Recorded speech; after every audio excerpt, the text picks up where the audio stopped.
ఇటీవల ముద్రగడ సంస్కరణ సభలో అలాగే ఎమ్మెల్యే బొండా ఉమ చేసినటువంటి వ్యాఖ్యలు తీవ్ర దుమారాన్ని రేపుతున్నాయి. అలాగే ఏదైతే 2019లో టీడీపీ అధికారం కోల్పోవడానికి ప్రధాన కారణం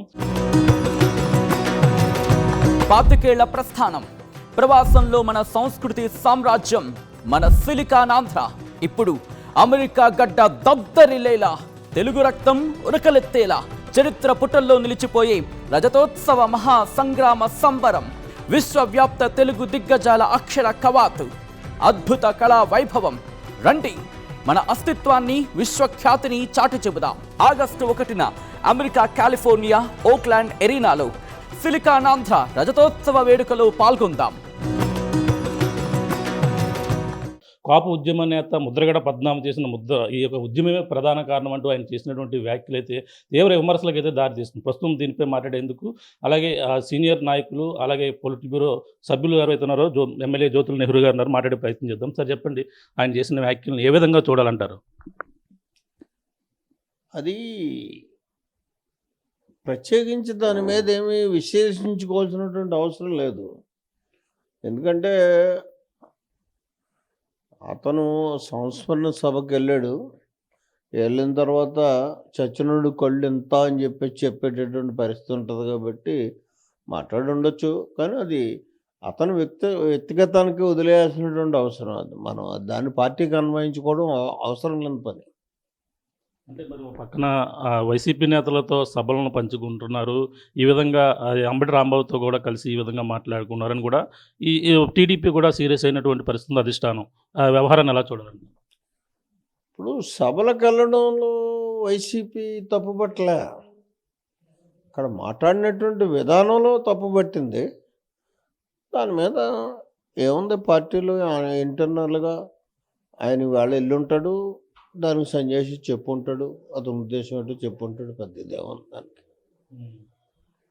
ఇంత హాట్గా ఇలా జరగడానికి కారణం ఏంటంటారు? ఏం జరుగుతుందంటారు అసలు ఈ జరిగిన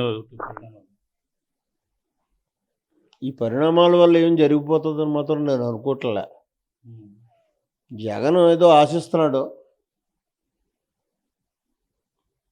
ముద్రగడ మంచి నాయకుడిగా గుర్తింపు పొందిన నాయకుడు కాబట్టి అతన్ని ఆసరాగా పట్టుకుని కాపు సామాజిక వర్గాన్ని ఏదో విడగొట్టుకు వెళ్ళాలన్న ఆలోచన జగన్కి అయితే ఉంది. కానీ అది జరిగే పని మాత్రం కాదు. ఎందుకంటే కాపులు అన్న వాళ్ళకి ఏదన్నా జరిగింది అంటే అది తెలుగుదేశం పార్టీ టైంలోనే జరిగింది.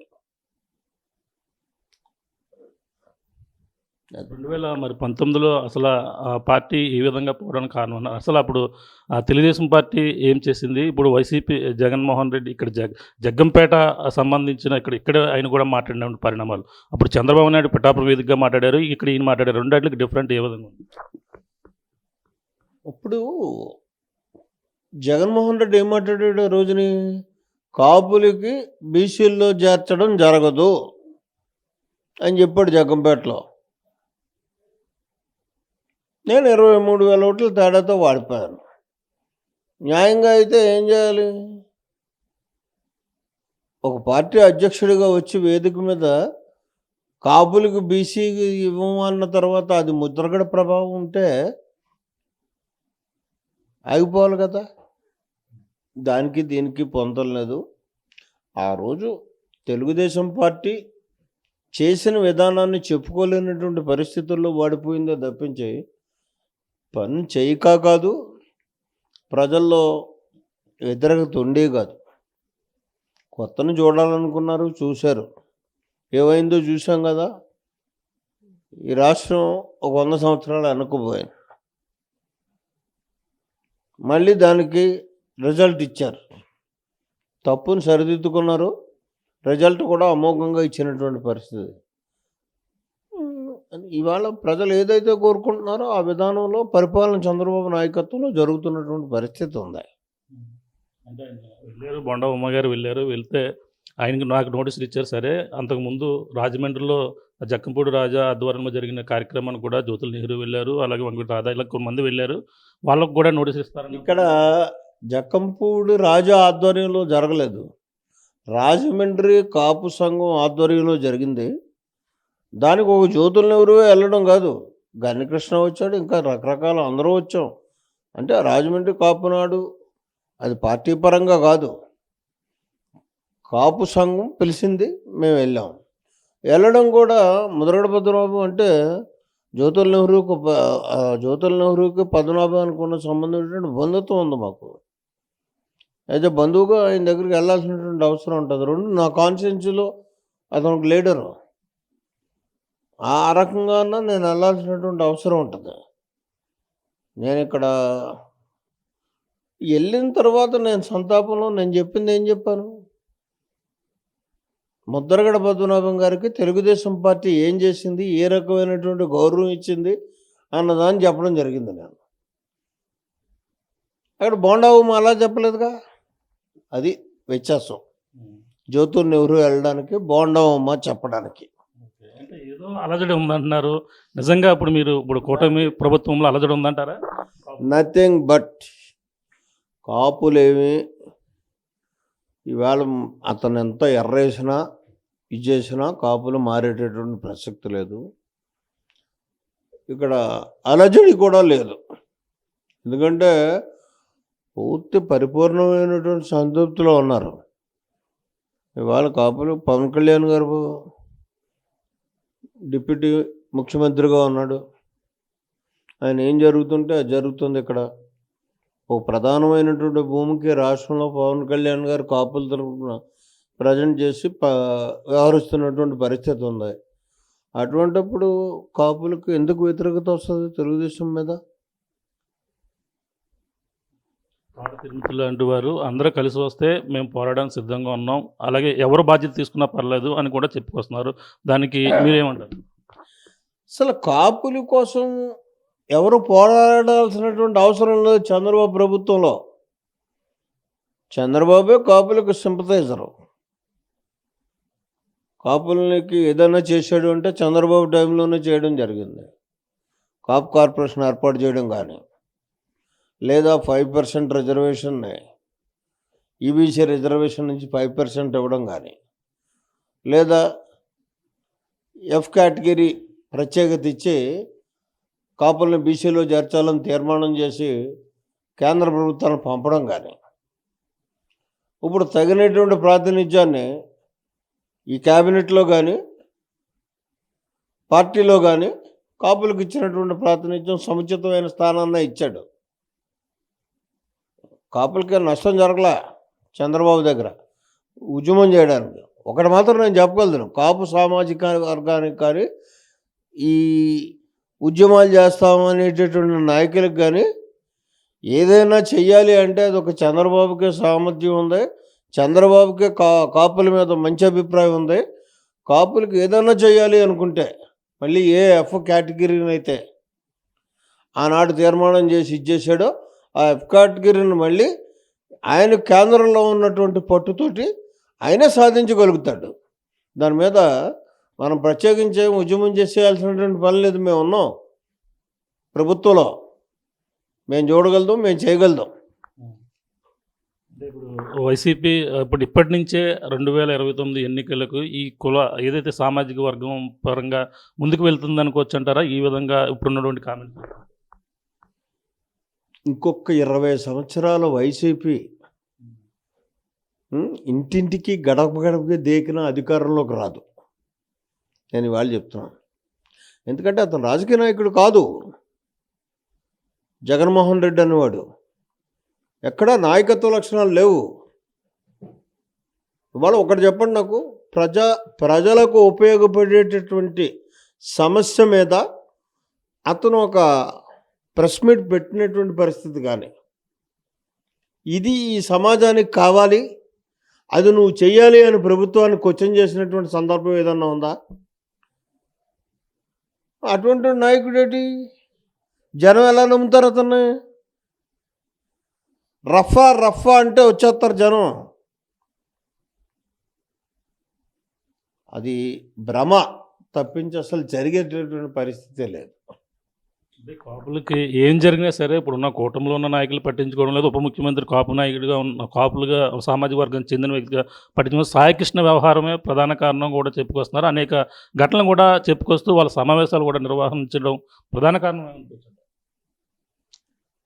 సాయి కృష్ణ వ్యవహారంలో ప్రభుత్వం తీసుకున్నటువంటి చర్యలు ప్రభుత్వ పరంగా ఏం చేయాలో అన్నీ చేసింది. సాయి కృష్ణ కాపే, సాయి కృష్ణని ఇబ్బంది పెట్టినటువంటి సిఐఈ కాపే. అయితే సీఎం తీసుకెళ్ళి నిర్విధంగా సస్పెండ్ చేయడం, అతని మీద ఎఫ్ఐఆర్ బుక్ చేయడం, ఇవన్నీ జరిగాయి. కావాల్సినటువంటి విచారణ చేయించడం, వాస్తవాలు వెలికి తీయడం ఇవన్నీ జరుగుతున్నాయి. సాయి కృష్ణకి లోపం చేసేలా కాపులు అని చెప్పేసాను. ఇద్దరూ కాపులే. మయ నువ్వెందుకు దూరడం అనవసరంగా? నీకు ఆ పని లేదు. కానీ అయితే రాజకీయ స్వార్థం కోసం ఎవడు కాపు శవం దొరికినా ఆడు కాలు అట్టుకుని లాగేస్తున్నావు నువ్వు వీధులంట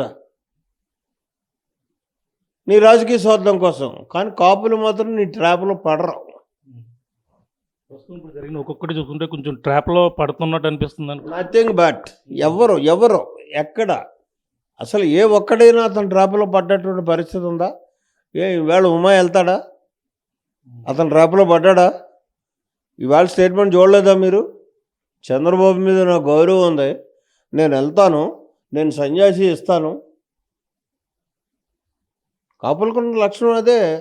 వాస్తవంగా నేను ఇది మాట్లాడని చెప్తాడు వాడు. తప్పే ఉంది. ఆడు ఉద్దేశాన్ని వ్యక్తపరిచాడు అక్కడ. అందులో తప్పే ఉన్నట్లయితే సరిదిద్దుకుంటాడు. అంతేగానే ఇంట్లో ఇదైపోదే. సన్యాసి ఇచ్చేసినంతట్లో సన్యాసి నోటీస్ ఇచ్చేస్తాను అతను వెళ్ళిపోయేంత పరిస్థితి లేదు. అది పరిస్థితి. ఏం చూసినా సరే రాష్ట్రంలో కాపుల చుట్టే రాజకీయాలు జరుగుతున్నాయి అనుకోవచ్చు అంటారని. ఏం జరిగినా సరే డెఫినెట్గా 20% పైబడి ఉన్నటువంటి సామాజిక వర్గం కాపు సామాజిక వర్గం. దాని ప్రభావం ప్రభుత్వం మీద ఎప్పుడు ఏ ప్రభుత్వం మీద ఉన్నా పడుతుంది. వాళ్ళ చుట్టే రాజకీయం నడుస్తుంది. వాళ్ళ ట్రాప్లు వేసుకోవడానికే ప్రయత్నం చేస్తారు. అయితే మన సెక్యులర్ వ్యవస్థ. ఇక్కడ ఒక్క కులంతో రాజకీయం నడదు.